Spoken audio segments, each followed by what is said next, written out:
sur cette couverture de l'Obs, il est écrit si Marine Le Pen arrive au pouvoir, nous quittons la France. Vous ne faites pas de différence entre le père et la fille. Quand Marine Le Pen déclare dans un autre magazine les camps ont été le summum de la barbarie, vous ne la croyez pas? Vous la croyez antisémite?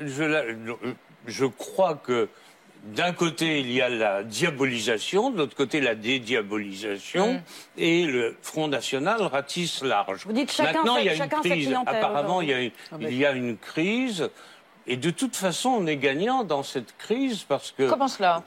Ou bien c'est pas sincère, alors elle ne le renverra pas de sa candidature au régional, région PACA. Et elle ne le destituera pas de sa présidence d'honneur du Front National. Et alors, à ce moment-là, elle continuera à garder à la fois sa tendance à elle et sa tendance à lui, ou bien alors elle rompra. Mais si elle rompt, eh bien, le Front National s'affaiblit. Donc, c'est ce qu'on veut, on combat le Front National. Et si Marine Le Pen, en plus, prend la direction de ne pas sortir de l'euro, comme elle commence à en avoir l'intention, ça sera un parti comme les autres. Et les électeurs, pourquoi ils prendraient la copie plutôt que l'original? L'original, c'est la droite classique.